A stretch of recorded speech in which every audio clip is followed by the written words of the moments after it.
Mana kak? Apa Putri? Okey. Baik, hari ni kita nak buat kuih Putri mandi. Okey, pernah dengar tak kuih ni? Pernah buat kat rumah, pernah dengar tak? Jadi hari ni cikgu nak tunjukkanlah macam mana nak buat kuih Putri mandi. Okey, bahan-bahan yang diperlukan adalah seperti di hadapan awak, okey? Yang ni apa? Kelapa. Okey, kelapa. Ni gula. Gula ni satu paket lah, gula biasa, okey? Okey, yang ni apa? Tepung. Ada 3 paket tepung ulut. Nampak ni? Tepung ulut. Okey, lepas tu kita perlukan gula melaka. Gula melaka.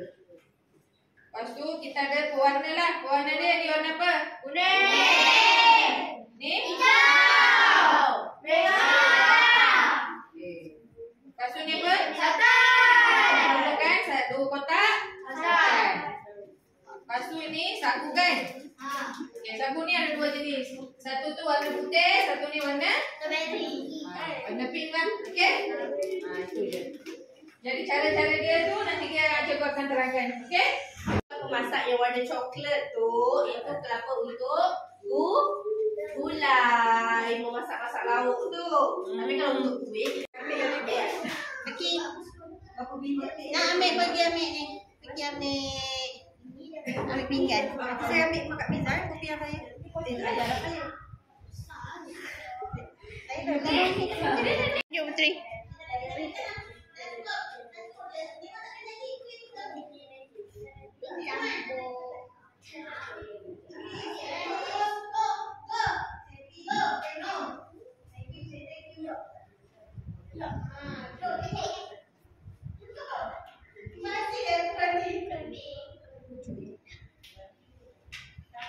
Bagi dia buat dulu lah.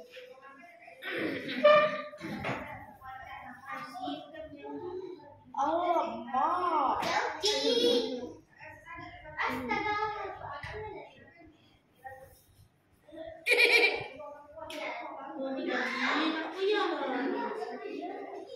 Fatih punya cantik. Tunjuk Fatih. Fatihnya cantik. Dia kemas. Dia jadi nama kemas. Kan?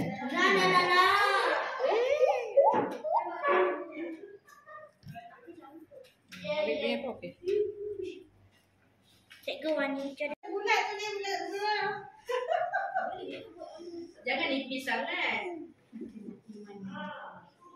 Lepas cokit pun makan. Sekarang tak boleh. Jangan besar sangat tu. Ni macam ni okey. Tantangan dosa. Ni macam ni je. Satu je. Enam.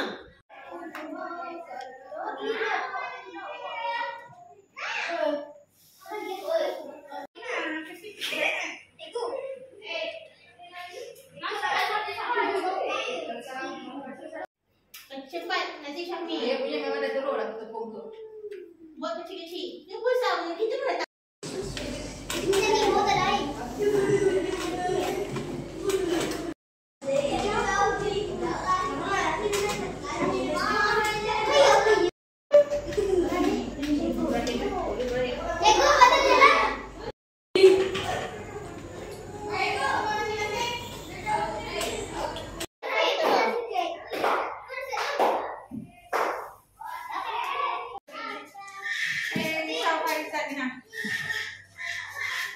Baik, duduk dulu.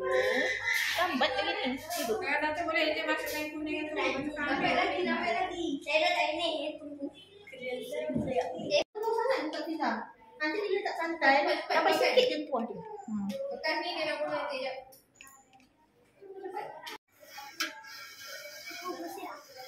Dah tanya.